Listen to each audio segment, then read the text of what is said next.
Noirceur, pas l'obscurité silencieuse de la nuit, mais quelque chose de plus profond, plus lourd. Un vide si complet qu'il semble que la lumière elle-même ait été effacée de l'existence.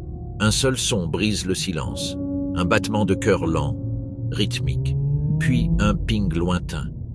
Une impulsion sonore se propage dans le vide, s'étendant vers le néant, cherchant, sondant, écoutant la vie dans un monde où la vie ne devrait pas exister. Un autre ping. Et puis, faiblement, un mouvement. Un étroit faisceau de lumière tranche l'obscurité, fragile, artificielle, presque déplacée. Il tremble en avançant, illuminant une tempête de particules dérivantes, de minuscules fragments suspendus dans l'eau, tombant sans fin comme de la neige dans un monde sans ciel. Ce n'est pas l'espace. Mais cela pourrait tout aussi bien l'être.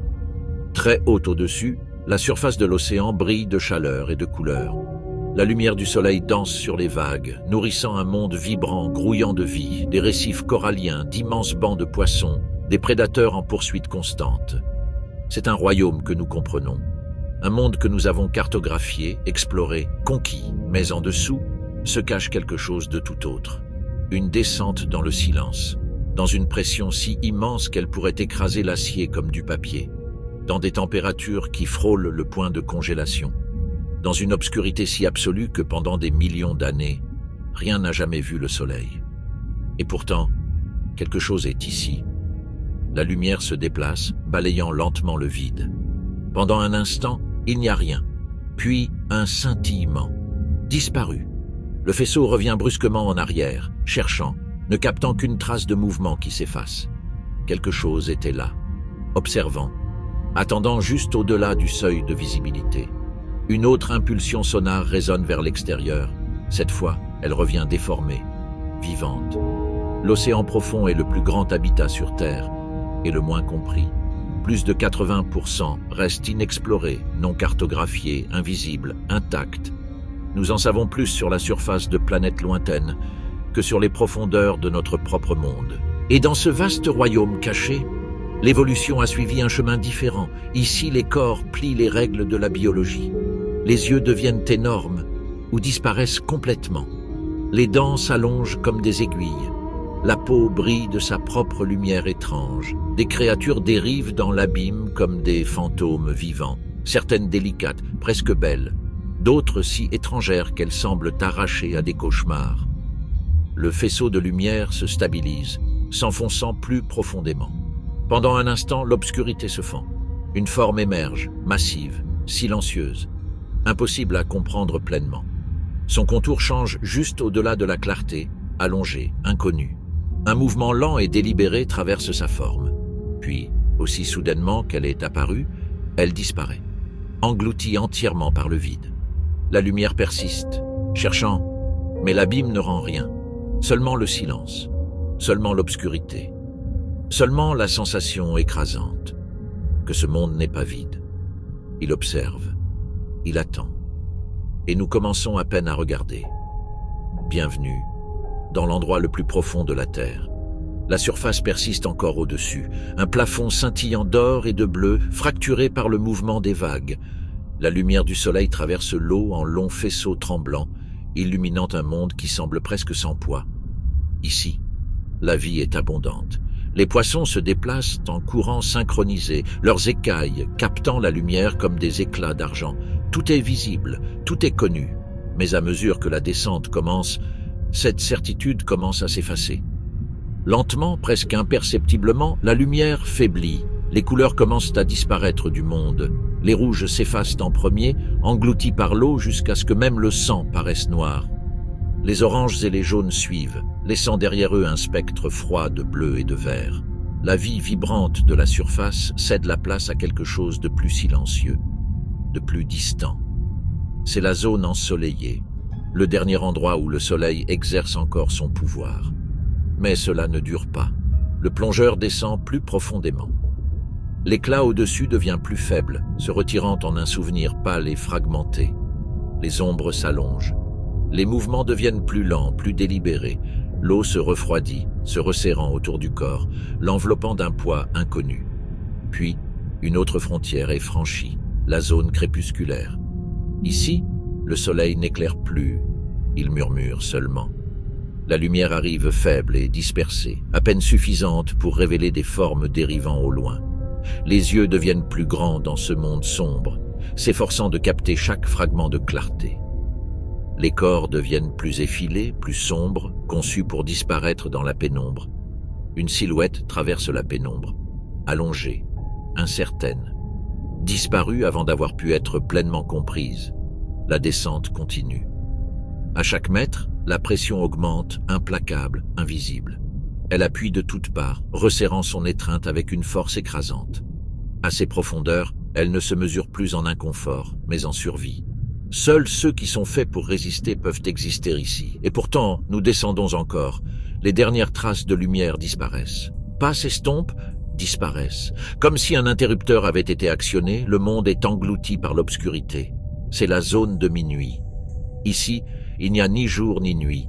Seulement un noir infini et ininterrompu. La température chute encore, proche du point de congélation. L'eau devient immobile, lourde, silencieuse. Le mouvement n'est plus constant, chaque action est mesurée, chaque geste délibéré. L'énergie est trop précieuse pour être gaspillée. Pendant un instant, il n'y a rien. Puis un éclair. Une impulsion de lumière bleue froide s'allume au loin. Elle scintille une fois, deux fois, puis disparaît. Une autre suit, et encore une autre. Des étincelles vivantes dans un monde sans soleil. La bioluminescence. En l'absence de lumière, la vie a appris à créer la sienne. De minuscules organismes brillent comme des braises dérivantes.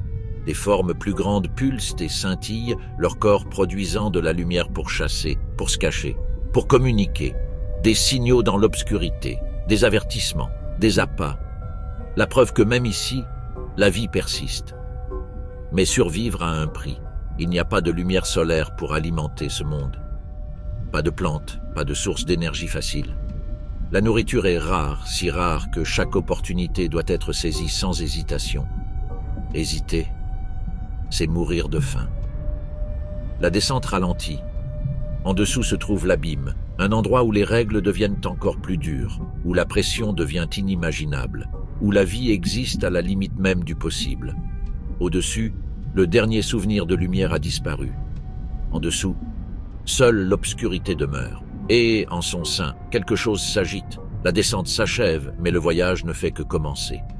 En dessous se trouve un monde que peu ont jamais vu. Un paysage si vaste, si inconnu, qu'il pourrait appartenir à une autre planète. La plaine abyssale s'étend à l'infini, plate, silencieuse, infinie. Un désert sous la mer où de fins sédiments se déposent comme de la poussière sur une terre ancienne, oubliée. Il n'y a ici aucun repère. Pas de forêt, pas de montagne au sens familier. Seulement un fond marin doux et ondulant qui disparaît dans l'obscurité dans toutes les directions. C'est un lieu d'immobilité, où le temps lui-même semble ralenti. Pendant de longs instants, rien ne bouge. Puis, une faible perturbation. Une petite créature dérive juste au-dessus du fond marin, son corps touchant à peine le sol tandis qu'elle cherche, sans fin, quelque chose à manger. La vie ici est rare, dispersée, survivant grâce à ce qui tombe du monde d'en haut, les restes de vie lointaine. Une chute de neige constante et silencieuse connue sous le nom de neige marine, des débris organiques dérivant depuis la surface, nourrissant un écosystème qui n'a jamais vu le soleil. Mais l'abîme n'est pas seulement vide, c'est aussi un monde d'extrêmes. Bien en dessous des plaines, le fond marin se fracture et plonge dans d'immenses fosses, de vastes cicatrices dans la croûte terrestre qui descendent plus profondément que les montagnes ne s'élèvent sur Terre. Ce sont les endroits les plus profonds de la planète, où la pression atteint des niveaux presque impossibles à concevoir.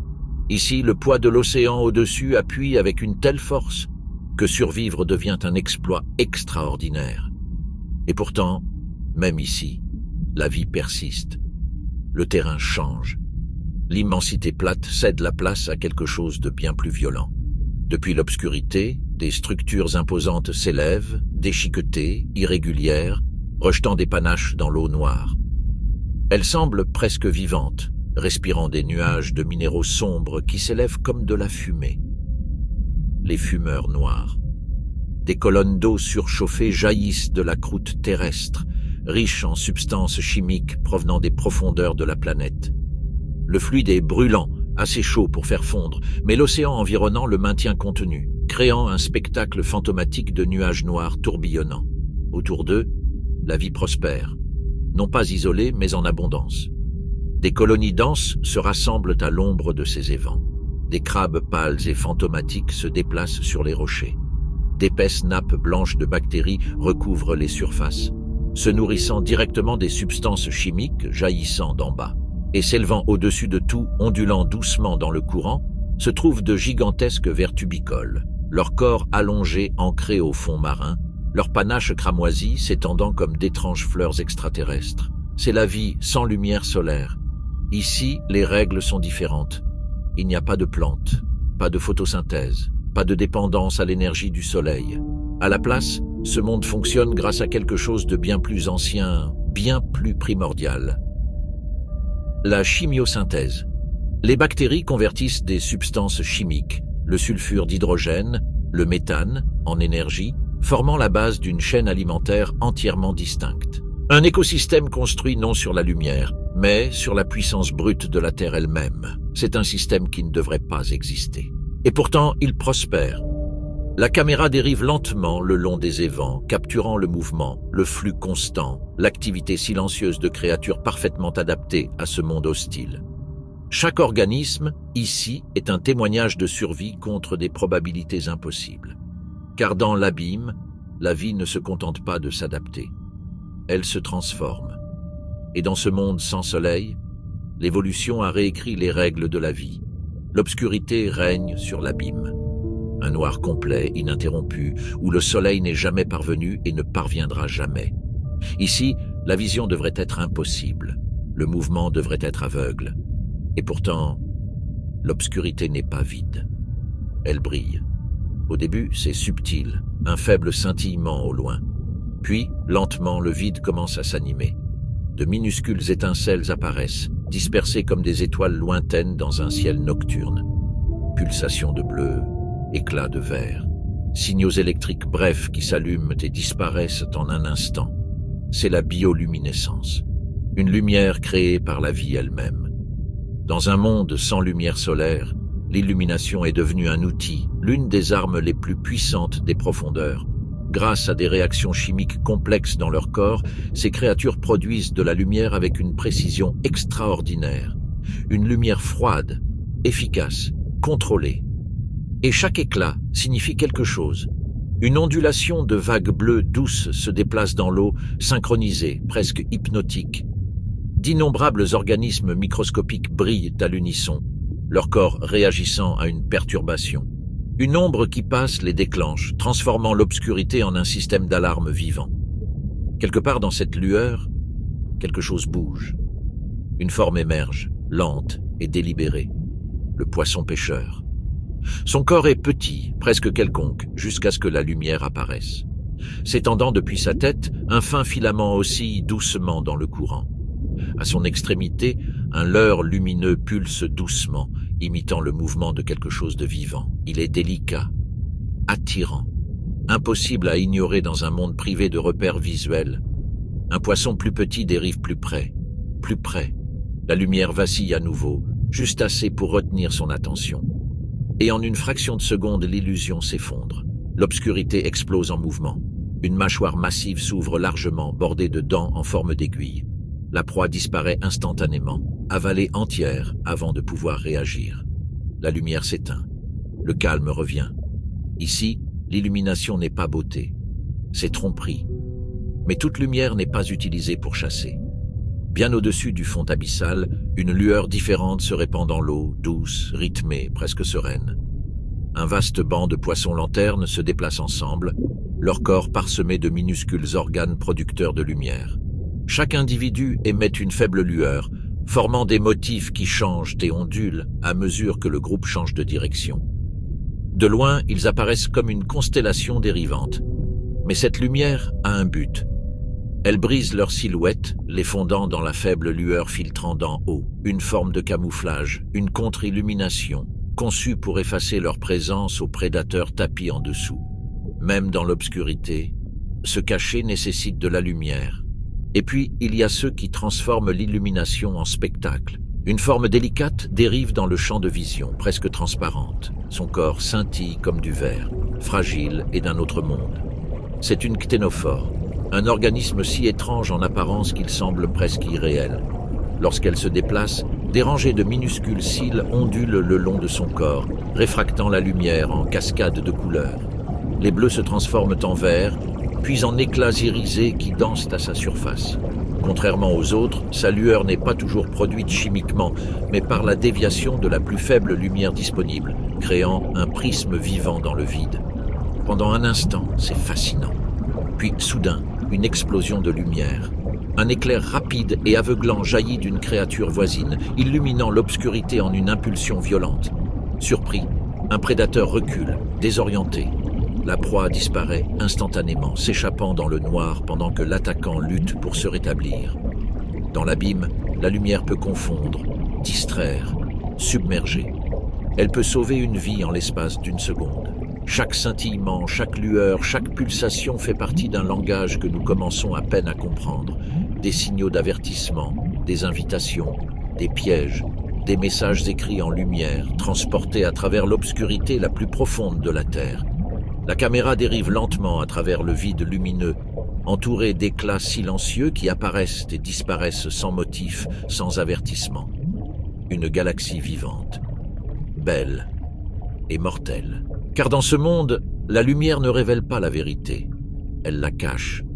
Dans l'obscurité infinie, la patience est une force. Il n'y a pas de poursuite ici, pas de longue chasse en pleine eau.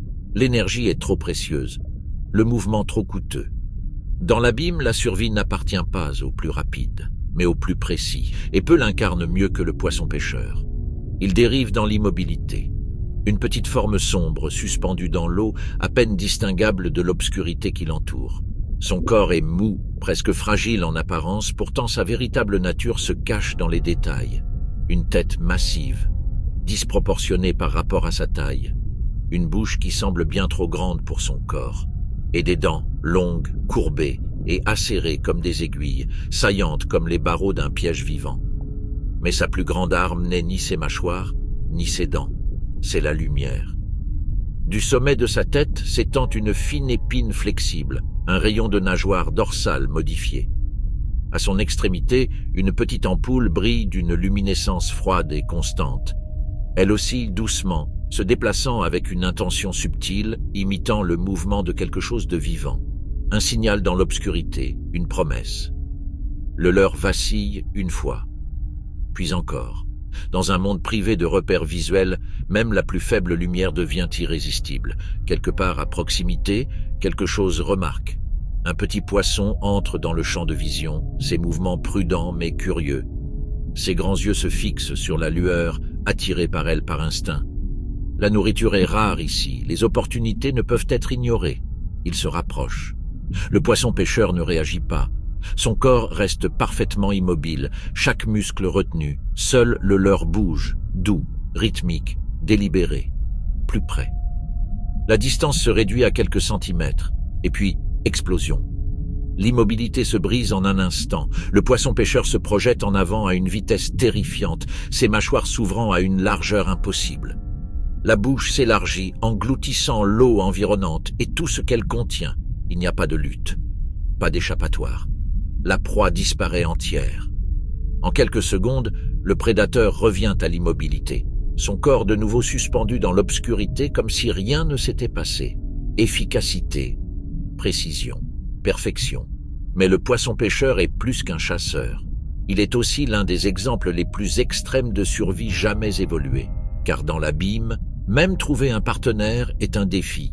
Dans un monde si vaste et si vide, les rencontres entre individus sont rares. Pour la plupart des espèces, la reproduction est une question de hasard. Mais le poisson-pêcheur a trouvé une autre voie. Une forme plus petite apparaît à côté de la femelle, presque insignifiante en comparaison. C'est un mâle, à peine une fraction de sa taille. Là où elle est construite pour chasser, lui est conçue pour un seul but, la trouver. Guidé par des signaux chimiques dans l'eau, il cherche sans relâche dans l'obscurité jusqu'à localiser une femelle. Et lorsqu'il y parvient, il n'y a pas de parade, pas de séparation. Il mord, s'attachant à son corps, et avec le temps, quelque chose d'extraordinaire se produit. leurs tissus commencent à fusionner. Son corps se confond avec le sien, leur système circulatoire se connectant jusqu'à ce qu'il ne soit plus un organisme indépendant. Ses yeux dégénèrent, ses organes rétrécissent. Tout ce qui n'est pas essentiel disparaît. Il devient une partie d'elle, une extension permanente, existant uniquement pour fournir des cellules reproductrices lorsque nécessaire. C'est une solution née de la nécessité, une stratégie aussi étrange qu'efficace. Dans l'abîme, la survie exige des sacrifices, même celui de l'identité elle-même. La caméra s'attarde une fois de plus sur le poisson-pêcheur. Son leurre vacille doucement, projetant une faible lueur sur sa forme immobile. Autour de lui, l'obscurité s'étend à l'infini, silencieuse et en attente. Quelque part au-delà de la lumière, une autre vie dérive sans le savoir plus près, et le poisson-pêcheur attend, immobile, invisible, parfaitement adapté à un monde où l'hésitation signifie la mort. Ici, il n'y a pas de seconde chance, seulement l'attaque. Dans les profondeurs de l'océan, la forme suit la fonction. Mais parfois, la fonction défie toute logique. Depuis l'obscurité, une forme commence à émerger, fine, allongée, presque serpentine. Au premier regard, elle paraît fragile, presque insignifiante.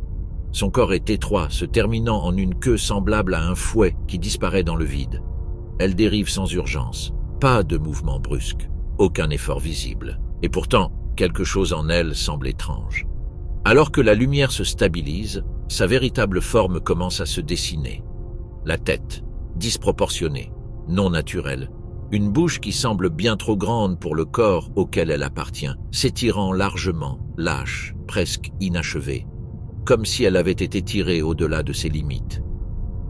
Les bords se courbent vers l'extérieur, formant une vaste structure béante qui domine toute l'existence de la créature. C'est l'anguille avaleuse, un prédateur construit non pas pour la vitesse, mais pour l'opportunité. Dans un monde où la nourriture est rare et imprévisible, la survie dépend d'une règle simple. Lorsqu'une occasion se présente, vous la saisissez, peu importe la taille. L'anguille dérive silencieusement, ses petits yeux scrutant l'obscurité. Contrairement à d'autres prédateurs, elle ne compte pas sur une vision puissante ni sur une poursuite rapide. Sa force réside dans la patience et dans la possibilité. Un faible mouvement passe à proximité. Un poisson, plus grand que l'anguille elle-même. Pour la plupart des créatures, une telle proie serait impossible, mais pas ici. L'anguille se déplace, presque imperceptiblement. Son corps s'enroule légèrement, s'alignant avec sa cible. Il n'y a aucun avertissement, aucune préparation, seulement un mouvement soudain et fluide lorsqu'elle se projette en avant. Et puis, la bouche s'ouvre. Lentement, au début, puis plus largement, et encore davantage. Les mâchoires s'étirent vers l'extérieur d'une manière qui semble impossible, la fine membrane s'élargissant comme un filet lancé dans l'eau. L'ouverture devient énorme, éclipsant le reste de son corps. Pendant un instant, ce n'est plus vraiment une créature, mais une ouverture. Un vide dans le vide. La proie réagit, mais trop tard. D'un seul mouvement englobant, l'anguille l'avale entière. Les mâchoires massives se referment, enfermant la capture à l'intérieur. Son corps gonfle de manière anormale en s'adaptant à ce repas surdimensionné, s'étirant pour contenir quelque chose qui ne devrait pas y entrer. Et aussi rapidement que cela a commencé, c'est terminé. L'anguille revient à l'immobilité, sa forme redevenant fine, dérivant comme si rien n'avait changé. Mais au fond, la preuve de son succès demeure. C'est la stratégie des profondeurs, pas la force, pas la vitesse, une adaptation sans compromis. L'anguille gulpeuse ne poursuit pas ses proies, elle ne lutte pas pour la domination. Au lieu de cela, elle plie les limites même de son propre corps, transformant la rareté en opportunité grâce à une pure innovation biologique. Car dans l'abîme, les repas ne sont pas garantis. Ils sont rares, imprévisibles. Et lorsqu'ils arrivent, ils peuvent être la seule chance de survie pendant des jours, voire des semaines. La caméra suit l'anguille, alors qu'elle dérive à nouveau dans l'obscurité, sa longue queue traînant derrière elle comme une ombre qui s'efface. À son extrémité, une faible lueur pulse, un petit organe bioluminescent scintillant doucement, peut-être pour attirer, peut-être pour communiquer, ou peut-être pour des raisons que nous ne comprenons pas encore. Car cette créature demeure l'un des habitants les plus insaisissables de l'océan, rarement observé, rarement étudié. Un mystère vivant, entrevues seulement lors de brefs instants d'exploration. Et dans ces moments, elle laisse derrière elle une seule vérité indéniable. Dans l'océan profond, la réalité n'est pas liée aux attentes. Elle est façonnée par la survie. Et parfois, survivre exige l'impossible. Bien avant que l'océan profond ne soit exploré, il était imaginé. Les marins parlaient à voix basse de quelque chose d'immense sous leur navire. Une présence qui surgissait sans avertissement des eaux noires en dessous. Des tentacules de la taille de mât, des yeux qui ne reflétaient aucune lumière, une force assez puissante pour entraîner des navires entiers dans les profondeurs. Ils l'appelaient le Kraken, une légende née de la peur et d'aperçu de quelque chose de réel. Pendant des siècles, ces histoires furent rejetées comme des mythes, des exagérations de l'inconnu, façonnées par la terreur de la mer ouverte. Les profondeurs étaient un lieu de mystère, et l'esprit humain remplissait ce mystère de monstres. Mais parfois, les mythes ne sont pas entièrement fictifs. Ce sont des échos, des fragments de vérité, attendant d'être compris. Bien en dessous de la surface, au-delà de la portée de la lumière du soleil, quelque chose se déplace. Au début, ce n'est qu'une suggestion, un mouvement lent et dérivant dans l'obscurité. Puis, progressivement, la forme se révèle, un tentacule, long, pâle, bordé de rangées de puissantes ventouses. Il dérive dans l'eau avec une grâce inquiétante, se recroquevillant et se déployant comme s'il était guidé par un courant invisible. Un autre suit, puis un autre, chacun se déplaçant indépendamment, mais parfaitement coordonné. Le corps reste caché. Pour l'instant, c'est le calmar géant. L'une des créatures les plus insaisissables jamais connues, si rarement observée vivante que, pendant des siècles, son existence n'était prouvée que par des fragments. Des becs retrouvés dans l'estomac des baleines, des restes mutilés échoués sur les rivages, des cicatrices gravées dans la peau de prédateurs ayant survécu à des rencontres dans les profondeurs. Ce n'est qu'à l'ère moderne que la vérité a commencé à émerger. Caméras des grandes profondeurs, submersibles, observation patiente. Enfin, la légende fut capturée, non pas comme un monstre de fantaisie, mais comme un animal vivant, respirant, toujours mystérieux, toujours largement inconnu. La caméra dérive plus profondément, une ombre émerge entièrement. Le corps est massif, mais étrangement délicat, profilé pour se déplacer dans l'eau lourde et silencieuse. Sa peau change subtilement de teinte, se fondant dans l'obscurité, et en son centre, deux yeux énormes, parmi les plus grands du règne animal, conçus pour détecter les plus faibles traces de lumière, peut-être même la lueur bioluminescente de prédateurs approchant de loin, ou quelque chose de plus grand. Car le calmar géant n'est pas le maître de ce monde. Il fait partie d'un conflit. Bien au-dessus, un autre chasseur se déplace dans les profondeurs avec détermination et puissance. Le cachalot, une créature capable de plonger à des milliers de mètres dans l'abîme, guidée par le son plutôt que par la vue. Ses clics résonnent dans l'obscurité, cartographiant le monde invisible autour de lui, cherchant, chassant. La caméra change d'angle. Le corps massif d'une baleine glisse dans l'eau, sa peau marquée de profondes cicatrices circulaires, des rangées d'empreintes pâles racontant une histoire silencieuse. Chaque marque est l'empreinte d'une ventouse, une trace de lutte, preuve de combat mené dans l'obscurité. Quelque part en dessous, le calmar attend. La rencontre est rarement observée. Mais son issue est inscrite sur les corps du prédateur et de la proie. Lorsqu'ils se rencontrent, c'est un choc d'extrême, taille contre force, vitesse contre précision.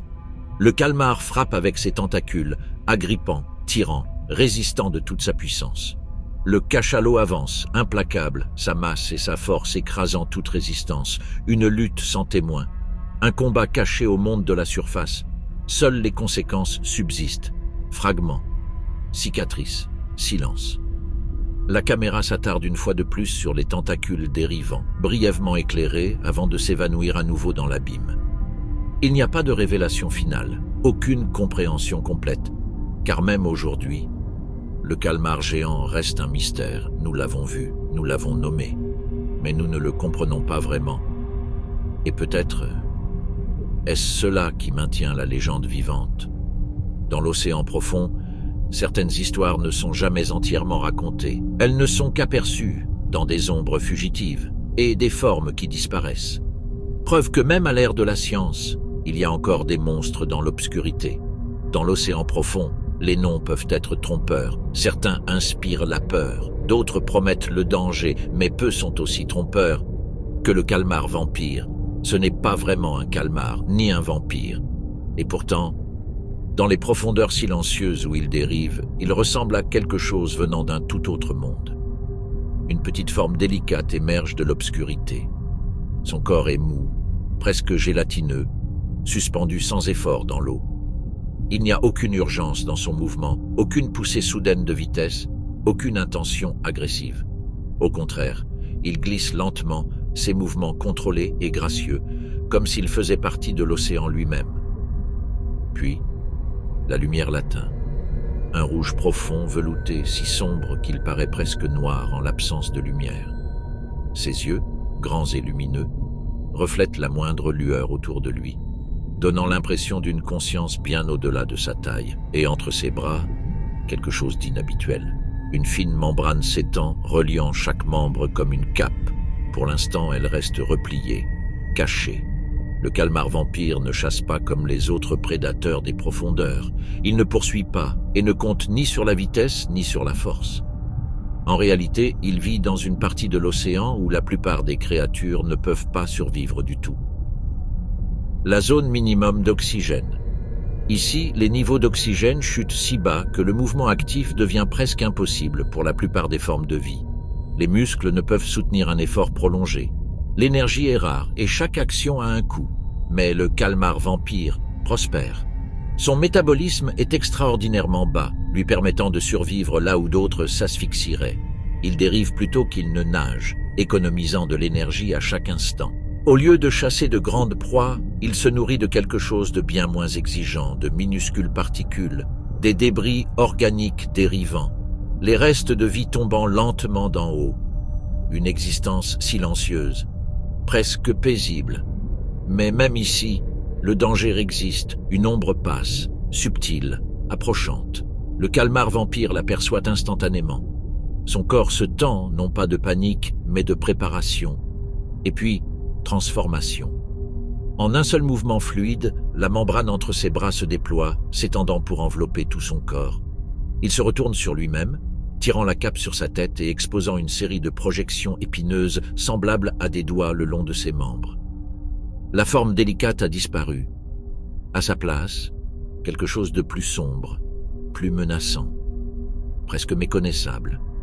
Aux extrémités de ses bras, de faibles points de lumière s'animent, de petits organes bioluminescents qui pulsent de manière irrégulière, créant un spectacle déroutant. Le changement soudain de forme et de lumière perturbe le prédateur, transformant une créature douce et dérivante en quelque chose d'inconnu, quelque chose d'incertain. Pendant un instant, une hésitation. Et dans l'abîme, l'hésitation est capitale. L'ombre se retire, lentement d'abord, puis disparaît complètement. Le calmar vampire reste immobile, sa cape serrée autour de son corps. Ce n'est que lorsque le danger est totalement passé qu'il commence à se détendre, la membrane se repliant en place, restaurant sa forme initiale. Fragile, silencieux, invisible. Il dérive à nouveau dans les eaux pauvres en oxygène, ses mouvements perturbant à peine l'obscurité environnante. Il n'y a ici ni triomphe, ni démonstration de domination, seulement la survie. Car dans cette partie de l'océan, survivre ne dépend pas de la puissance. Cela dépend de l'endurance, d'exister là où les autres ne le peuvent pas, de devenir si efficace, si parfaitement adapté, que même les conditions les plus hostiles deviennent un foyer.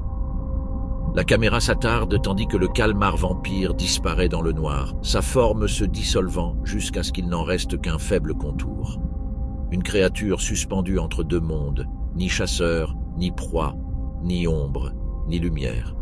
Juste une autre vie, façonnée par les exigences impossibles des profondeurs. Dans l'abîme, rien ne devrait devenir grand. La nourriture est rare, l'énergie est limitée. Chaque mouvement doit être mesuré, chaque calorie économisée. Selon toute logique, la vie ici devrait être petite, minimale, contenue. Et pourtant, depuis l'obscurité, quelque chose bouge. Une forme émerge le long du fond marin, lente et délibérée. Son corps est blindé, segmenté, chaque plaque chevauchant la suivante comme une machine ancienne. Il rampe sur les sédiments avec une certitude silencieuse, ses nombreuses pattes avançant en rythme régulier. Puis l'échelle devient évidente. Elle est énorme, un isopode géant, un parent lointain des petits cloportes que l'on trouve sur Terre, mais agrandi à une taille qui défie toute attente. Son corps courbé s'étend sur le fond marin, ses antennes balayant le sol tandis qu'il cherche de la nourriture. Ses yeux, grands et réfléchissants, captent la moindre lueur, révélant une créature conçue non seulement pour survivre, mais pour durer. Il s'arrête. L'immobilité revient. Puis, avec une lente précision, il reprend sa route. Chaque pas rappelant que dans ce monde, la vitesse n'a aucune importance. À proximité, une autre forme dérive, plus légère, plus souple, presque fantomatique en comparaison. Un amphipode géant. Son corps est translucide, allongé, ses membres fins et constamment en mouvement. Il flotte juste au-dessus du fond marin, montant et descendant par de subtils mouvements, comme s'il testait l'eau elle-même. Contrairement à l'isopode, il ne compte pas sur une armure, mais sur la sensibilité, détectant les vibrations, les traces chimiques, les plus faibles signes de vie ou de mort dans l'environnement. Ensemble, ils représentent un paradoxe, des créatures qui ne devraient pas exister, des créatures qui ont grandi bien au-delà de ce que cet environnement semble capable de soutenir. C'est le gigantisme des profondeurs, un phénomène qui intrigue les scientifiques depuis des décennies. Pourquoi certains animaux de l'abîme deviennent-ils si grands, tandis que d'autres restent petits? Les réponses ne sont pas simples, mais les indices se trouvent dans les conditions de ce monde, le froid, l'obscurité, le silence.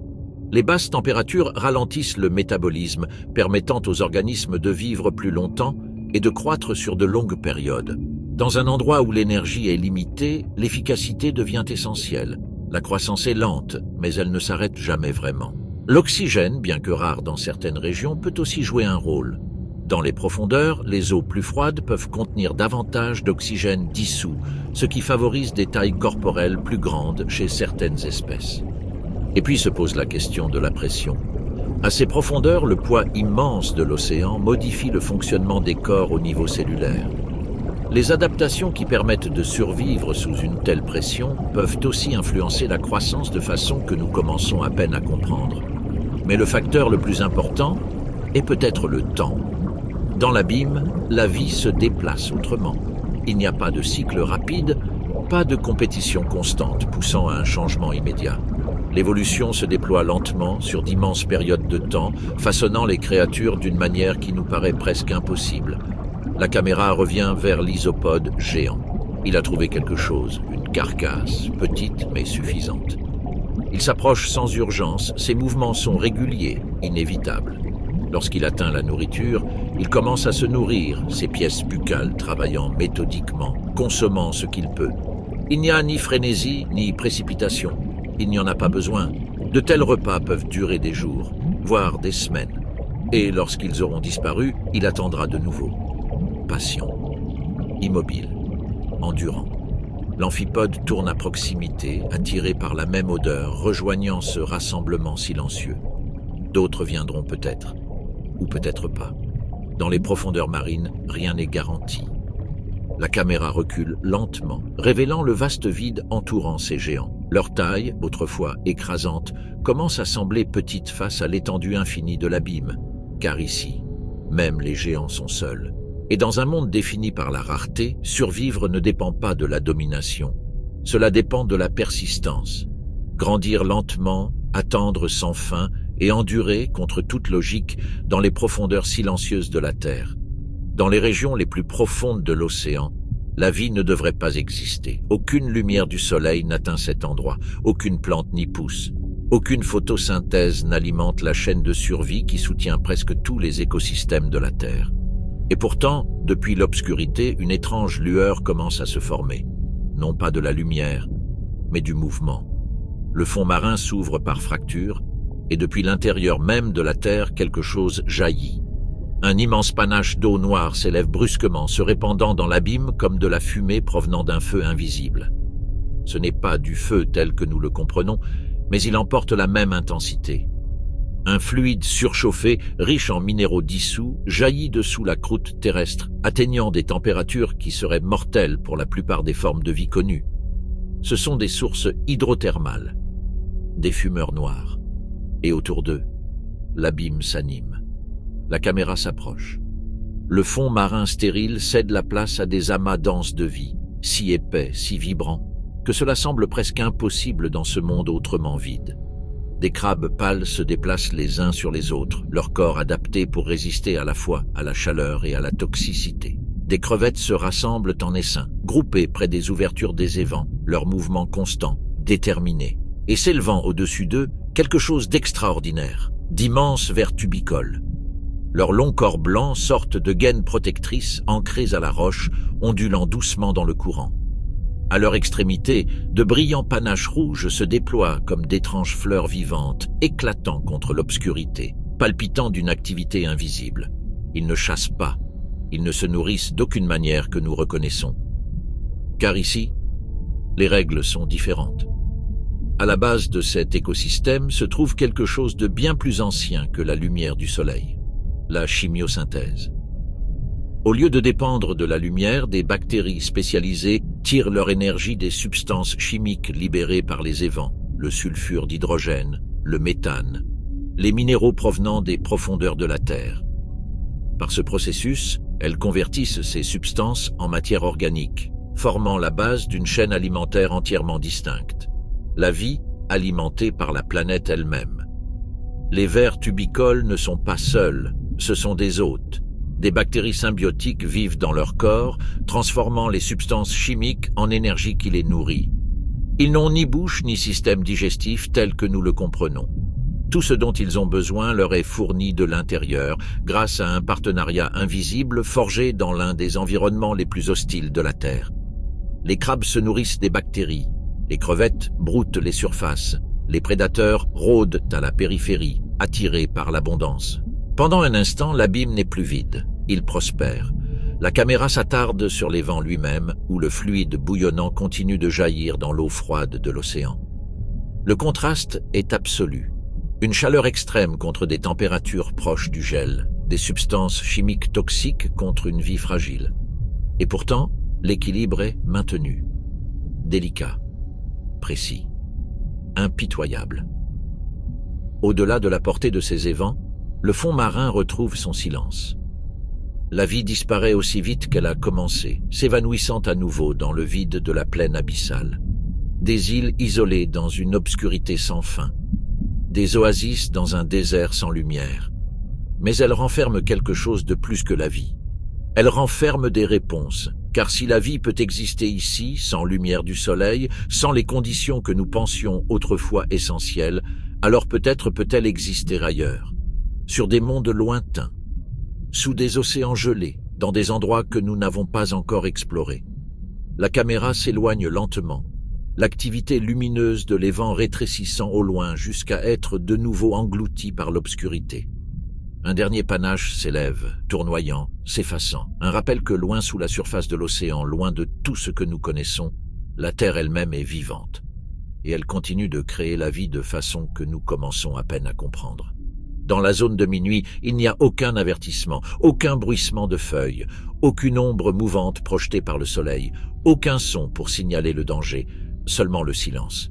Et dans ce silence, les prédateurs attendent, ils ne poursuivent pas, ils ne se révèlent pas. Ils existent comme une partie de l'obscurité elle-même, invisible, immobile, jusqu'à l'instant précis où vient le moment de frapper. Une faible forme dérive dans le champ de vision, petite, compacte, presque insignifiante. Puis la lumière attrape son visage. L'illusion se brise.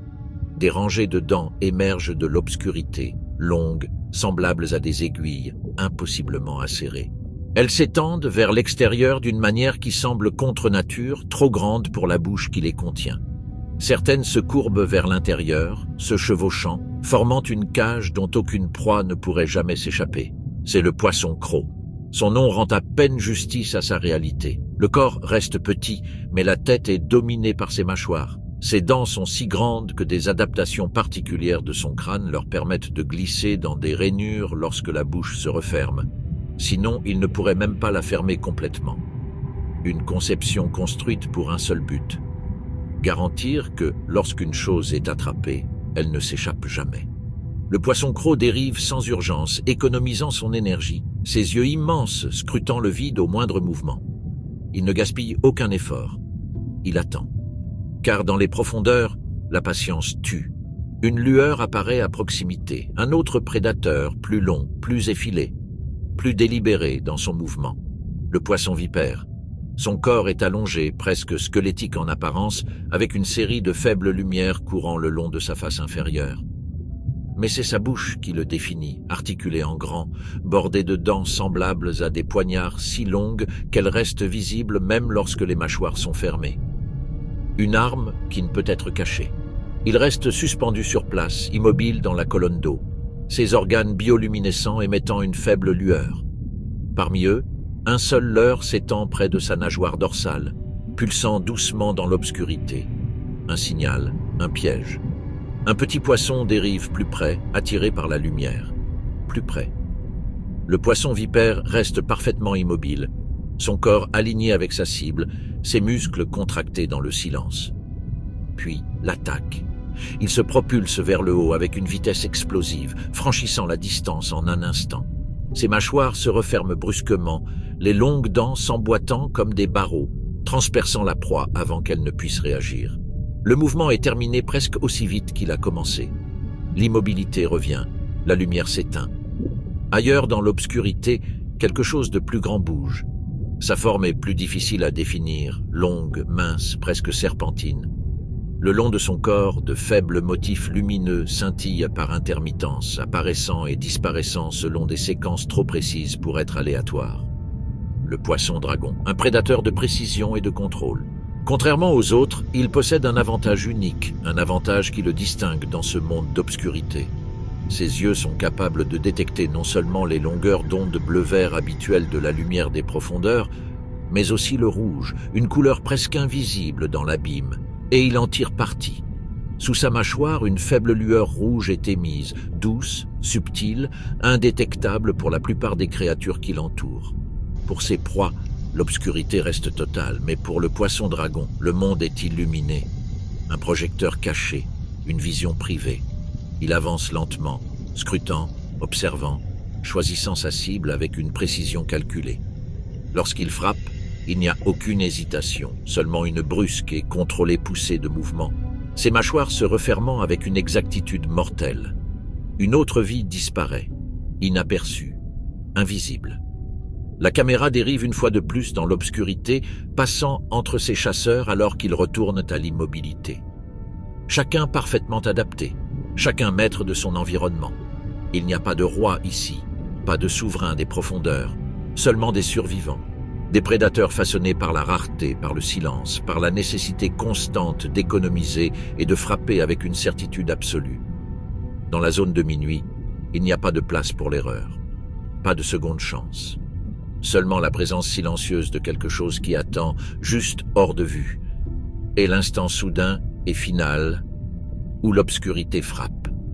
Dans l'abîme, survivre ne dépend pas de la force, cela ne dépend pas de la vitesse, cela dépend de l'efficacité. Chaque mouvement, chaque réaction, chaque battement de cœur a un coût. Et dans un monde où l'énergie est presque impossible à trouver, la gaspiller peut faire la différence entre la vie et la mort. Alors ici, la vie a changé les règles. Une forme dérive dans l'obscurité. Au début, elle semble inerte, suspendue dans l'eau, immobile, comme si elle avait été abandonnée par le temps lui-même. Son corps demeure dans une immobilité parfaite, ne montant ni ne descendant, maintenue en équilibre avec délicatesse dans l'océan lourd et silencieux. Mais elle est vivante, en attente. C'est l'une des stratégies les plus puissantes des profondeurs marines. Ne rien, faire. Le métabolisme ralentit jusqu'à presque s'arrêter. Les muscles restent inactifs pendant de longues périodes. Même le besoin de chasser diminue, remplacé par la patience et l'économie. Dans cet environnement, la survie ne récompense pas l'activité, elle récompense la retenue, car la nourriture n'est pas garantie. Elle est rare, imprévisible. Parfois, elle n'arrive pas pendant des jours ou des semaines, et ainsi, les créatures s'adaptent. La caméra se déplace vers le fond marin. Une carcasse repose immobile sur les sédiments, un corps tombé du monde d'en haut, désormais partie intégrante de l'abîme. Pendant un instant, elle est seule, puis du mouvement. Depuis l'obscurité environnante, des formes commencent à émerger, lentement d'abord, puis en plus grand nombre. Des charognards, attirés par les traces chimiques dans l'eau, convergent vers le site avec une détermination silencieuse. Des isopodes géants avancent, leurs corps blindés pressés contre le sol. Des amphipodes affluent de toutes parts, leurs formes plus petites se déplaçant rapidement par rapport à l'immobilité qui les entoure. Il n'y a pas de chaos, pas de lutte frénétique, seulement une consommation régulière. Chaque créature se nourrit méthodiquement, prenant ce qu'elle peut, stockant de l'énergie pour l'avenir incertain. Certaines se gaveront, gonflant leur corps pour contenir autant que possible, assez pour survivre pendant de longues périodes sans autre repas. Car rien ne garantit qu'il y en aura un autre. Ailleurs, une autre stratégie se déploie. Un prédateur dérive dans la colonne d'eau, son corps aligné verticalement, presque invisible depuis le dessous. Il bouge à peine, laissant les faibles courants le porter. Au lieu de chercher sa proie, il laisse la proie venir à lui, réduisant presque à néant la dépense énergétique nécessaire, une alimentation opportuniste. Dans les profondeurs marines, rien ne peut être ignoré. Un organisme de passage, un fragment dérivant. Même la plus petite particule de matière organique devient précieuse. Tout est utilisé, rien n'est gaspillé. La caméra s'attarde sur une créature translucide suspendue dans l'eau, son corps si délicat qu'il semble presque irréel. Elle pulse une fois, lentement, puis retourne à l'immobilité, conservant le peu d'énergie qu'elle possède. Autour d'elle, l'obscurité reste inchangée, silencieuse, sans fin, impitoyable. Et pourtant, la vie persiste. Non par domination, mais par adaptation, par la capacité d'endurer des conditions qui détruiraient la plupart des autres formes de vie, par des stratégies qui privilégient la survie plutôt que la vitesse, la patience plutôt que la puissance. Ici, l'évolution n'a pas créé les créatures les plus fortes. Elle a créé les plus efficaces, les plus calculatrices, les plus précises, car dans l'abîme, survivre n'est pas une bataille constante. C'est un jeu d'attente, et seuls ceux qui peuvent attendre le plus longtemps, ceux qui peuvent supporter le vide sans gaspiller le peu qu'ils possèdent, continueront d'exister dans les profondeurs silencieuses en dessous. Dans l'abîme, rien ne monte, tout tombe. De très loin au-dessus, au-delà de l'obscurité, au-delà de la portée du regard, la vie à la surface vit, se nourrit et meurt sous la chaleur du soleil. Et lorsqu'elle s'achève, ce qu'il en reste commence un voyage silencieux vers le bas. Une descente lente, sans fin. Au début, c'est presque invisible. De minuscules particules dérivent dans l'eau, dispersées et sans poids, se déplaçant au gré de courants invisibles. Fragments de matière organique, plancton mort, déchets microscopiques, restes brisés de créatures autrefois vivantes, tous sombrant depuis un monde que l'abîme ne verra jamais. Ensemble, ils forment quelque chose d'extraordinaire. La neige marine. La caméra s'attarde alors que les particules deviennent plus visibles, d'innombrables points tombant dans un mouvement constant et doux. Cela ressemble à une chute de neige dans un ciel sous-marin silencieux. Une pluie continue de vie descendant d'en haut, nourrissant un monde en dessous.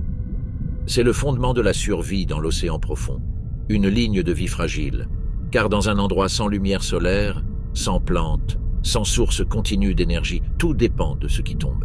La caméra suit une seule particule alors qu'elle dérive vers le bas, tournoyant lentement, intacte. Puis, mouvement. Une créature translucide glisse dans le champ de vision, son corps délicat pulsant doucement. Elle intercepte le fragment en chute avec un contrôle précis, le capturant avant qu'il ne descende davantage. La particule disparaît, absorbée instantanément. Un repas, petit, mais essentiel. Ailleurs, un autre organisme reste suspendu dans la colonne d'eau, son corps étendu, presque comme un filet. De fines appendices s'étendent vers l'extérieur, filtrant l'eau environnante, collectant les particules à mesure qu'elles passent. Chaque fragment, aussi insignifiant soit-il, est capturé et consommé. Rien n'est gaspillé, tout compte. La chute continue, ininterrompue, implacable, et avec elle, la vie se rassemble. De petits poissons se déplacent lentement à travers les débris en chute, se nourrissant en dérivant. Des créatures gélatineuses pulsent doucement, leur forme transparente à peine visible, alors qu'elles récoltent ce qu'elles peuvent. Même les prédateurs s'arrêtent, profitant de cet apport constant d'énergie lorsque l'occasion se présente. Car dans l'abîme, la nourriture ne vient pas en abondance. Elle arrive en fragments. Et parfois, Elle arrive sous des formes plus grandes. La caméra se déplace. Une forme plus grande descend d'en haut. Un corps, sans vie, sombrant rapidement dans l'eau. Sa silhouette grandit à mesure qu'il tombe, pour l'instant intact mais non inaperçu. Loin en dessous, quelque chose l'aperçoit. La chute s'accélère. La distance se réduit. Lorsqu'elle atteindra le fond marin, elle ne restera pas seule longtemps. Mais même avant d'atterrir, de plus petites créatures commencent à se rassembler, l'interceptant en pleine descente, se nourrissant à mesure qu'il tombe. Une cascade de vie se formant autour de la mort, un festin en mouvement dans l'obscurité. C'est le rythme des profondeurs, non pas guidé par les cycles du jour et de la nuit, mais par la gravité, par le transfert constant d'énergie d'un monde au-dessus vers un monde en dessous. La caméra recule lentement, révélant l'immensité de l'abîme rempli de particules dérivantes, une cascade infinie s'étendant aussi loin que la lumière peut atteindre. Un ciel qui ne s'éclaircit jamais, une chute de neige qui ne s'arrête jamais, et en son sein, d'innombrables vies, soutenues par ce que d'autres ont laissé derrière eux. Car ici, la survie ne se construit pas sur la croissance, elle se construit sur les restes, sur des fragments d'existence tombant d'un monde lointain, nourrissant un royaume qui existe entièrement dans l'ombre. Un monde qui dépend complètement et silencieusement du ciel qui tombe. Dans l'océan profond, le mouvement est rare, l'immobilité domine, le silence prévaut. Mais une fois par jour, l'abîme s'éveille. Loin sous la surface, dans l'obscurité de la zone de minuit, d'innombrables créatures restent suspendues, en attente. Petits poissons, crustacés, dériveurs gélatineux, toute une population cachée, dispersée dans les profondeurs. Ils sont immobiles. Pour l'instant, car au-dessus d'eux, quelque chose change. Le soleil commence à se coucher. À la surface, la lumière s'efface dans le crépuscule. Les ombres s'étirent à travers l'océan. Et la frontière entre le jour et la nuit commence à s'estomper. Mais bien en dessous, là où la lumière du soleil n'atteint jamais, le changement n'est pas visible. Il est ressenti. Un signal transporté par l'eau, subtil, ancien, précis. Et puis, mouvement. Au début, c'est lent. Quelques individus commencent à monter, leur corps s'inclinant vers le haut alors qu'ils quittent la sécurité des profondeurs, puis d'autres suivent, et encore d'autres. En quelques instants, l'obscurité se remplit de mouvements, une ascension massive, des millions, des milliards de créatures commencent à nager vers le haut à l'unisson, formant l'une des plus grandes migrations sur Terre. Un voyage vertical qui s'étend sur des centaines, voire des milliers de mètres, répété chaque jour. La caméra suit la vague ascendante. Les poissons lanternes se déplacent en vastes bancs, leurs corps bioluminescents scintillant comme des constellations dérivantes. De petits crustacés pulsent vers le haut en nuages denses, leurs mouvements synchronisés par l'instinct. Des formes gélatineuses dérivent à leur côté, portées par le même commandement invisible. Ensemble, ils montent vers la surface, vers la nourriture. Sous le couvert de la nuit, le risque de prédation diminue. L'obscurité offre une protection, permettant à ces créatures d'entrer dans des eaux plus riches où le plancton est abondant. C'est un voyage dangereux mais nécessaire, car en dessous, il y a peu à manger. L'ascension continue. L'eau devient légèrement plus chaude. La densité de vie augmente. Les formes se rapprochent, les interactions devenant plus fréquentes, plus complexes. Et là où il y a des proies, il y a des prédateurs. Une ombre traverse la masse montante, rapide, contrôlée. Un poisson plus grand se précipite dans l'essaim, ses mouvements précis et efficaces. Il frappe une fois, puis encore, capturant des individus avec une précision calculée. Autour de lui, d'autres se joignent, attirés par la concentration soudaine de nourriture. Le chaos commence à se former. La migration autrefois organisée se fracture alors que les proies se dispersent dans toutes les directions, leurs mouvements synchronisés se brisant sous la pression. Des éclats de lumière jaillissent alors que des signaux bioluminescents se déclenchent, confusion, alarme, distraction, une réponse défensive. Mais elle ne suffit pas à arrêter la chasse. Les prédateurs se faufilent à travers l'essaim, exploitant chaque ouverture, chaque hésitation. Dans cette brève fenêtre d'abondance, l'énergie doit être acquise, car bientôt l'opportunité disparaîtra. Le temps passe, et une fois encore, quelque chose change. Loin au-dessus, la première lumière de l'aube commence à revenir. Le signal change. Instantanément, le mouvement s'inverse. La même vaste population qui est montée commence maintenant à descendre, se retirant vers la sécurité des profondeurs. Le courant ascendant devient un flux descendant, tout aussi massif, tout aussi synchronisé. Les prédateurs suivent un moment, puis abandonnent. Le risque augmente avec la lumière. L'exposition devient dangereuse. Et ainsi, l'abîme reprend ses habitants. La caméra suit la vague descendante alors qu'elle disparaît à nouveau dans l'obscurité. Le mouvement ralentit, la densité diminue. Un à un, les créatures retournent à leur immobilité suspendue, leur voyage quotidien achevé. Au-dessus, l'océan s'éclaircit. En dessous, le silence revient, comme si rien ne s'était passé. Mais cela se reproduira, ce soir, et chaque nuit suivante. Car ce n'est pas un mouvement aléatoire, c'est un rythme. Un cycle aussi vaste et puissant que n'importe lequel sur Terre. La plus grande migration quotidienne de la planète, entièrement cachée sous la surface. Un rappel que même dans les parties les plus profondes et les plus sombres de l'océan, la vie n'est jamais vraiment immobile. Au-delà des éclats dispersés de vie, au-delà des migrations changeantes et des rencontres fugitives, il y a le vide. Les plaines abyssales s'étendent plus loin que n'importe quel paysage sur Terre, vastes, ininterrompues et silencieuses. Un fond marin si immense qu'il couvre plus de la planète que tous les continents réunis et pourtant reste presque entièrement invisible. Ici, rien ne s'élève. Pas de récif imposant. Pas de forêt de corail. Aucune structure pour briser la monotonie. Seulement une couche douce et infinie de sédiments déposés au fil des millénaires comme de la poussière sur un monde oublié. La caméra glisse lentement au-dessus du fond marin. Il n'y a pas de mouvement brusque, aucune urgence, juste l'immobilité. Les fines particules se déplacent doucement avec les plus faibles courants, laissant derrière elles de subtiles ondulations, des motifs qui peuvent rester intacts pendant des années. Chaque marque, chaque trace, persiste bien plus longtemps qu'elle ne le ferait dans tout autre environnement. Le temps s'écoule différemment ici, plus lentement, plus lourdement.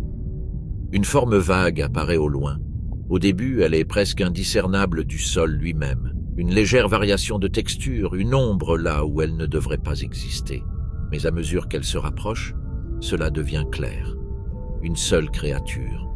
Elle se déplace lentement à travers la plaine, son corps proche du sédiment, chaque mouvement délibéré et mesuré.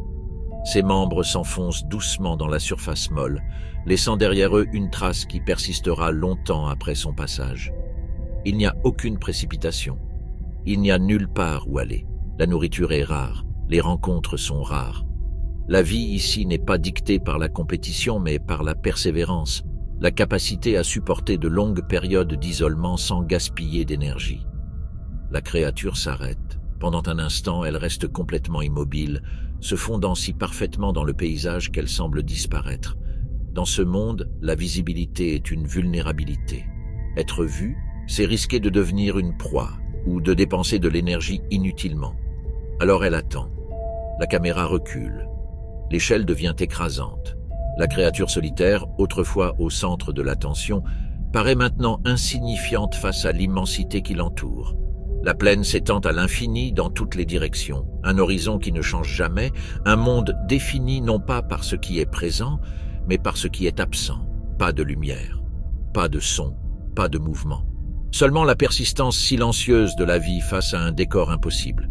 Parfois, quelque chose rompt la monotonie, une légère perturbation dans le sédiment, une forme lointaine dérivant juste au-dessus du sol. Un changement subtil qui suggère une activité cachée sous la surface. Mais ces moments sont brefs et facilement manqués, car l'abîme ne se révèle pas facilement. Il cache ses secrets dans l'immobilité. La caméra descend une fois de plus, revenant à la créature solitaire alors qu'elle reprend son voyage. Pas à pas, elle avance, guidée uniquement par l'instinct, cherchant quelque chose qui pourrait ne jamais venir. Et pourtant, elle continue.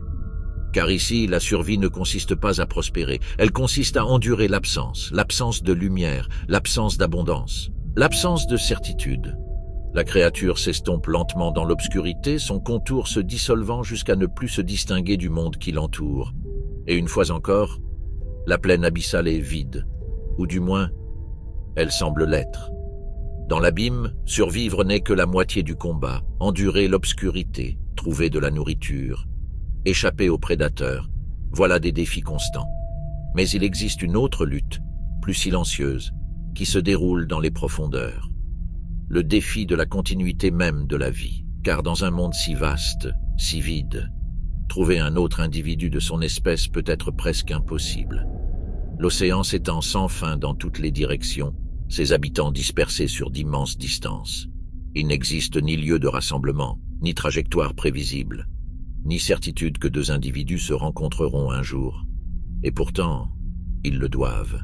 Quelque part dans l'obscurité, un faible signal chimique dérive dans l'eau, subtil, invisible, mais précis. Il transporte de l'information, une identité, une disponibilité, un message libéré dans l'abîme, dans l'espoir d'être trouvé. Et parfois, il l'est. Une petite silhouette se déplace avec détermination, guidée non par la vue, mais par l'odorat. Elle suit la trace, ajustant sa trajectoire avec une précision prudente, comblant une distance qui a peut-être demandé des jours ou davantage. Enfin, elle trouve sa cible, une femelle baudroie, abyssale, bien plus grande, immobile, en attente. Le mâle s'approche avec prudence, poussé par l'instinct. Il n'y a pas d'hésitation, pas de seconde chance. Il mord et s'accroche. Ce qui suit n'est pas une union temporaire, mais permanente. Avec le temps, son corps commence à changer. Les tissus fusionnent. Les vaisseaux sanguins se connectent. Son indépendance s'efface à mesure qu'il devient une partie d'elle, non plus un organisme séparé, mais une extension de son corps. Sa seule fonction demeure, fournir des cellules reproductrices lorsque cela est nécessaire. C'est une solution façonnée par l'isolement. Une manière de garantir qu'une fois un partenaire trouvé, il ne soit jamais perdu. Mais toutes les créatures ne comptent pas sur une telle permanence. Ailleurs dans l'abîme, une autre stratégie se déploie, construite non sur le lien, mais sur le hasard. La ponte libre. Un organisme délicat libère un nuage dans l'eau, des millions d'œufs microscopiques dérivant librement dans le courant. À proximité, d'autres font de même, libérant leur propre matériel génétique dans l'immensité de l'océan, espérant que par le seul effet du nombre, certains se rencontreront. Il n'y a aucune garantie. La plupart ne se rejoindront jamais. Ils dériveront, se disperseront, s'effaceront dans les profondeurs sans jamais accomplir leur destinée. Mais quelques-uns, juste assez, se trouveront. Et de cette brève union invisible, une nouvelle vie commencera. La caméra s'attarde sur les nuages dérivants, faiblement illuminés à mesure qu'ils s'étendent, se dissolvant dans l'obscurité. C'est un événement silencieux. Aucun mouvement, aucun drame. Et pourtant, il porte le poids de la survie d'une espèce entière. Dans les profondeurs marines, la reproduction n'est pas une affaire d'abondance, c'est une affaire de probabilité, de stratégie qui compense la distance, l'obscurité, la quasi-impossibilité de la rencontre. Certaines reposent sur la permanence, d'autres reposent sur le nombre, toutes reposent sur l'adaptation, car ici l'échec n'est pas immédiat, il est silencieux, progressif, une absence qui grandit avec le temps jusqu'à ce qu'une espèce disparaisse simplement. Et ainsi la vie trouve un moyen de persister, par des signaux chimiques portés à travers de vastes distances, par des corps qui fusionnent et ne font plus qu'un, par d'innombrables occasions dérivantes dans un océan qui n'offre aucune certitude. La caméra dérive une fois de plus dans l'abîme, où la vie continue selon des cycles silencieux et invisibles. Aucun témoin, aucune garantie, seulement l'effort constant de continuer contre des obstacles écrasants. Car dans les parties les plus profondes de l'océan, survivre ne consiste pas seulement à vivre. Il s'agit d'être capable de recommencer. Malgré tout ce que nous avons vu, l'océan profond demeure un mystère. Les lumières de nos submersibles ont percé l'obscurité. Les caméras ont capturé de brefs aperçus de vie là où personne ne s'y attendait. Nous avons nommé des espèces, cartographié des régions, enregistré des comportements. Et pourtant, la plus grande partie nous est encore inconnue. De vastes sections du fond océanique restent inexplorées, des territoires non cartographiés s'étendant à travers la planète, cachés sous des kilomètres d'eau. Des endroits qu'aucun être humain n'a jamais visités. Des endroits qu'aucune caméra n'a jamais atteints. L'abîme n'est pas entièrement révélé, il n'a été qu'effleuré. La caméra se tourne vers la lueur d'un submersible, Ces lumières tranchent l'obscurité, balayant lentement, méthodiquement. Chaque mouvement est prudent, délibéré. Le faisceau glisse sur le fond marin, illuminant des fragments d'un monde que nous comprenons à peine. Et puis, quelque chose apparaît, une forme, juste à la limite de la visibilité. Inconnue. Elle bouge d'une manière qui ne correspond à rien de répertorié. Sa forme change, son contour reste flou, comme si elle existait quelque part entre définition et distorsion. La caméra tente de faire la mise au point. Mais avant que la clarté puisse être atteinte, elle disparaît. Partie. Ne laissant derrière elle qu'un bref enregistrement, flou, incertain, ouvert à l'interprétation. Des moments comme celui-ci ne sont pas rares. Ils sont fréquents. Des formes étranges captées par la caméra pendant quelques secondes seulement. Des créatures qui défient toute classification, observées une seule fois puis jamais revues. Des mouvements qui suggèrent des comportements que nous ne comprenons pas encore. Chacun est une question. Chacun est une possibilité. Car l'océan profond ne révèle pas facilement ses secrets. Les limites sont immenses, une pression qui écrase les équipements, une obscurité qui absorbe la lumière. Des distances si vastes qu'elles rendent l'exploration lente, coûteuse, rare. Chaque expédition est un défi, chaque plongée un risque. Et même avec la technologie moderne, les submersibles avancés, les véhicules téléguidés, l'imagerie à haute résolution, nous ne sommes capables d'explorer qu'une fraction de ce qui se trouve en dessous. La caméra suit un ROV alors qu'il descend encore davantage, ses bras mécaniques stables, ses capteurs balayant sans cesse. Les données remontent vers la surface en temps réel, mais même cette connexion paraît fragile, comme un fil mince tendu entre deux mondes. Une frontière entre le connu et l'inconnu. Les lumières changent encore. Un autre mouvement. Cette fois, quelque chose de plus grand. Une silhouette traverse le faisceau, allongée, inconnue, disparaissant presque aussitôt qu'elle apparaît. Aucun trait net, aucune structure identifiable. Seulement une présence. Les images s'attardent, rejouées au ralenti, analysées, débattues. Mais sans davantage de preuves, cela reste exactement ce que c'était à cet instant inconnu. La caméra recule, révélant à nouveau le submersible, ses lumières minuscules face à l'immense obscurité qui l'entoure. Le faisceau ne porte que jusqu'à une certaine distance, n'éclairant que ce qui se trouve directement devant lui. Au-delà, un noir sans fin, intact, invisible. Car malgré tous nos efforts, toute notre technologie, toute notre curiosité, nous avons exploré moins de l'océan profond que des corps célestes lointains. Nous en savons davantage sur la surface de Mars que sur les profondeurs de nos propres mers. Et dans cet inconnu, tout pourrait exister. Des formes de vie que nous n'avons jamais imaginées, des adaptations qui dépassent notre compréhension, des créatures qui ont évolué dans un isolement complet pendant des millions d'années, en attente, invisibles. La lumière du submersible vacille légèrement tandis qu'il se tourne, entamant sa lente remontée vers la surface. L'obscurité se referme derrière lui, reprenant l'espace qu'il avait brièvement éclairé, effaçant l'épreuve, gardant ses secrets. Car l'océan profond n'est pas seulement un lieu, c'est une frontière. Et comme toutes les frontières, il nous rappelle quelque chose de fondamental, que peu importe tout ce que nous découvrons, il y aura toujours davantage, caché dans l'obscurité.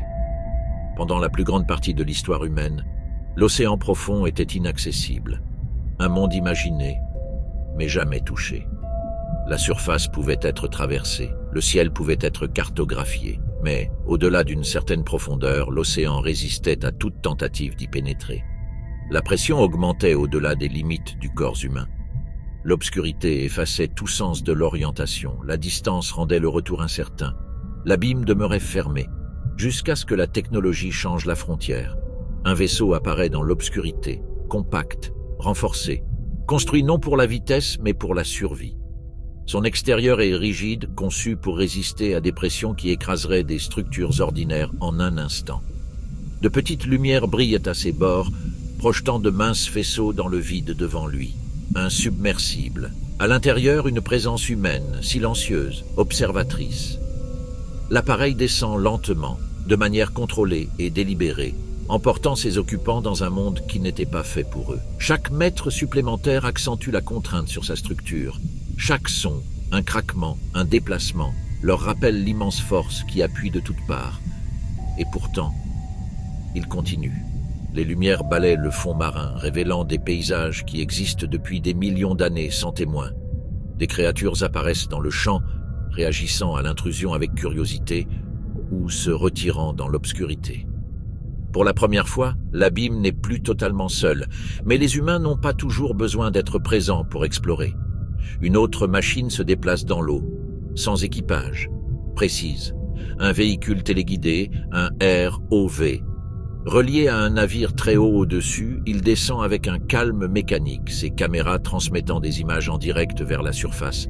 Ses mouvements sont stables, contrôlés à distance par des opérateurs qui le guident à travers le terrain invisible. Ses bras s'étendent, prélevant des échantillons, touchant des surfaces qu'aucune main humaine ne peut atteindre. Là où les submersibles transportent des personnes, les ROV prolongent leur portée, permettant à l'exploration d'aller plus profond, plus longtemps, plus loin dans l'inconnu.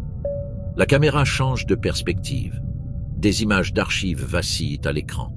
Des images granuleuses, des expéditions anciennes, les premières tentatives de descendre dans les profondeurs où chaque mission portait son lot d'incertitudes, des sphères d'acier abaissées dans l'obscurité, une visibilité limitée, des connexions fragiles avec la surface. Et pourtant, elles ont réussi. De ces premiers voyages aux explorations modernes, chaque expédition a repoussé la frontière un peu plus loin, cartographiant des fosses, découvrant de nouvelles espèces, révélant des écosystèmes autrefois jugés impossibles. Mais même aujourd'hui, l'effort reste minime par rapport à l'échelle. Chaque plongée n'explore qu'une infime fraction du fond océanique. Chaque mission ne capture que des instants dans un monde qui s'étend sans fin au-delà de toute portée. La caméra suit une fois de plus un submersible alors qu'il flotte au-dessus du fond marin, ses lumières éclairant une petite zone de sédiments. Tout le reste demeure caché, s'effaçant rapidement dans le noir. Un rappel de nos limites. L'exploration humaine est précise, mais étroite, ciblée, mais incomplète. Et peut-être est-ce cela qui la définit. Non pas la domination, non pas le contrôle, mais la curiosité. Un désir de comprendre ce qui se trouve au-delà des frontières du connu. Le submersible s'immobilise, ses lumières se stabilisent. Pendant un instant, la technologie humaine et l'abîme coexistent, l'une observant, l'autre inchangée.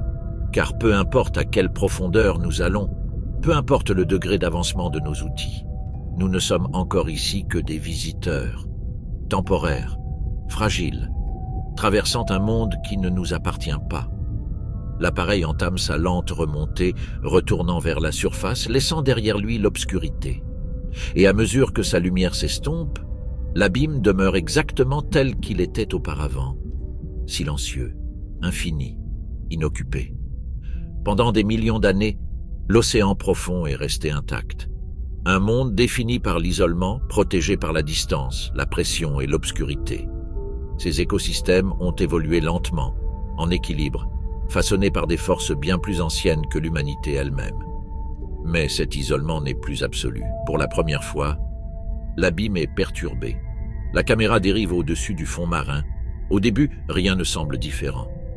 Les mêmes sédiments sans fin, la même immobilité silencieuse. Mais ensuite, des signes subtils commencent à apparaître. Des traces, de longues marques linéaires gravées dans le fond marin meuble, des motifs qui n'appartiennent à aucun mouvement naturel. Elles traversent la plaine avec une précision artificielle, perturbant une surface qui est peut-être restée intacte pendant des siècles. L'exploitation minière des grands fonds. Très haute au-dessus, des machines invisibles fonctionnent avec une efficacité mécanique, abaissant des équipements dans les profondeurs pour extraire des minéraux précieux, des métaux formés au fil de millions d'années, dispersés sur le fond océanique sous forme de nodules et de dépôts. Le processus est lent, mais son impact ne l'est pas. Les sédiments sont perturbés, soulevés dans la colonne d'eau, se propageant au loin sous forme d'immenses panaches. De fines particules dérivent et se déposent, recouvrant les organismes voisins, étouffant une vie qui ne peut ni bouger ni s'échapper. Des habitats, délicats et anciens, sont bouleversés en quelques instants. Dans un monde où la récupération prend des siècles, les dommages sont presque permanents. La caméra change d'angle, une légère brume flotte dans l'eau, elle n'est pas naturelle. Elle ne fait pas partie de l'abîme. La pollution. Des fragments de plastique, microscopiques et presque invisibles, dérivent dans les profondeurs, emportés depuis la surface par les courants, coulant lentement jusqu'à atteindre même les régions les plus reculées de l'océan. Ils se déposent dans les sédiments, entrent dans les chaînes alimentaires, deviennent partie intégrante d'un environnement qui n'a jamais évolué pour les gérer. Un petit organisme se nourrit, sans le savoir. La particule disparaît, une intrusion silencieuse. Ailleurs, des débris plus grands reposent sur le fond marin, objets étrangers dans un paysage autrement intact. Ils ne se décomposent pas, ils ne disparaissent pas. Ils restent, pendant des décennies, peut-être davantage. La caméra s'élève légèrement, traversant la colonne d'eau. Autre chose change aussi. Cela ne peut pas être vu directement, mais ses effets sont présents. Des changements de température, subtils mais significatifs. L'océan profond, autrefois stable et immuable, commence à ressentir l'influence d'une planète qui se réchauffe. Les courants changent, les niveaux d'oxygène fluctuent. L'équilibre délicat qui définit la survie dans l'abîme commence à se modifier. Pour des créatures adaptées à une stabilité extrême, même le plus petit changement peut avoir des conséquences. La disponibilité de la nourriture change, les schémas migratoires se modifient. Des écosystèmes qui existaient en équilibre depuis des millénaires commencent à subir des pressions qu'ils n'avaient jamais rencontrées auparavant.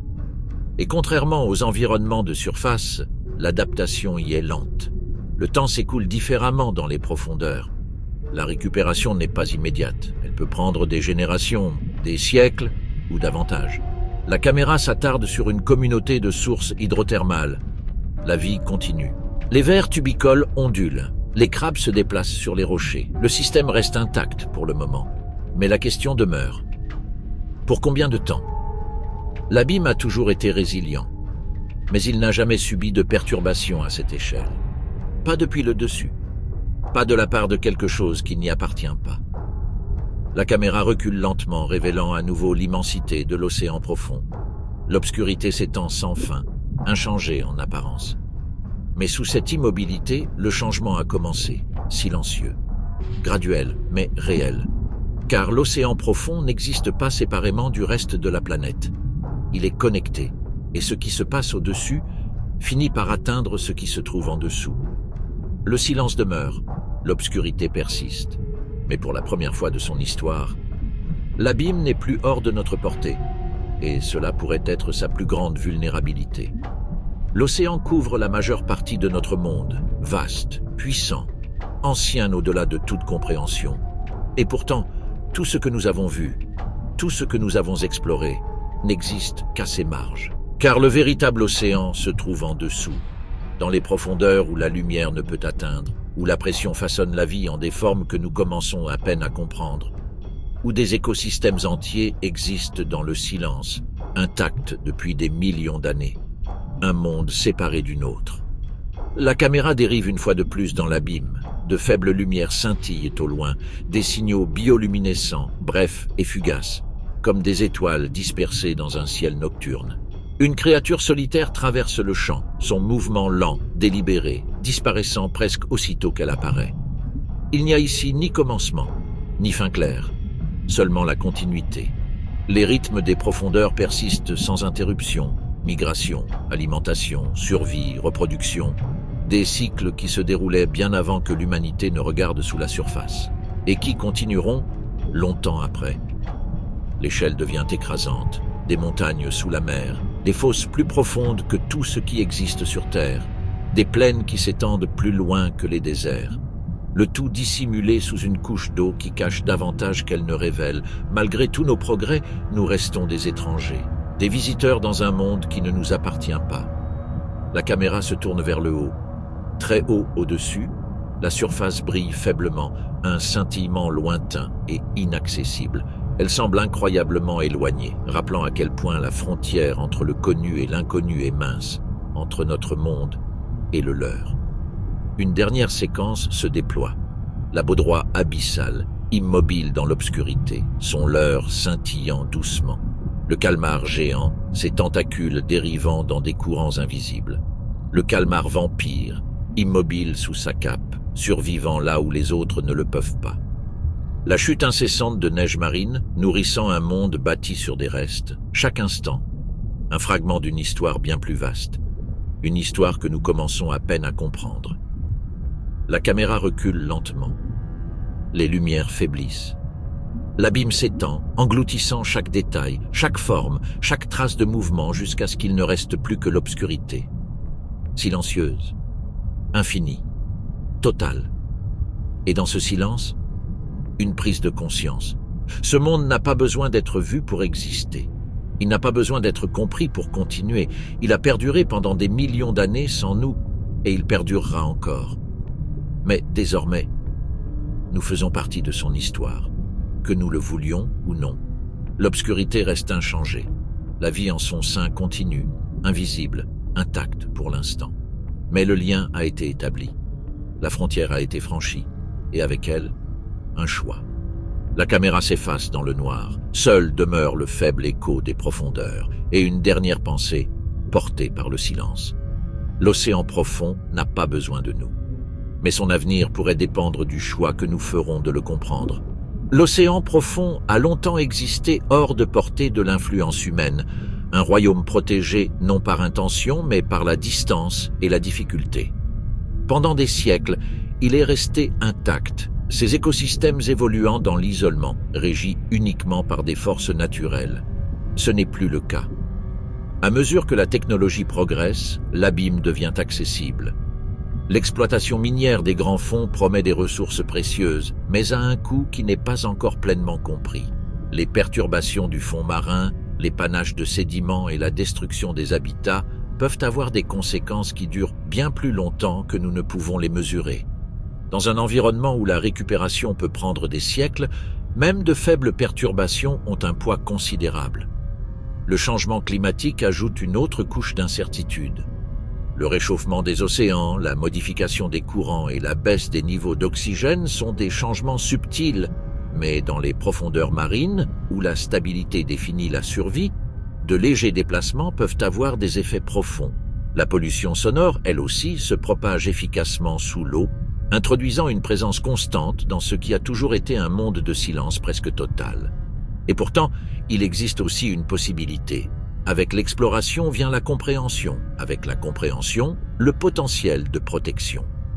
Les mêmes technologies qui nous permettent d'atteindre l'océan profond nous permettent aussi de l'étudier, de documenter sa vie et de reconnaître son importance au sein de l'écosystème mondial. L'équilibre entre risque et responsabilité est délicat. L'océan profond n'exige pas notre intervention, mais il n'est plus hors de portée de notre influence. Que son histoire devienne celle de la préservation ou de l'exploitation ne dépend pas de l'environnement lui-même, mais des choix que nous ferons à partir de maintenant.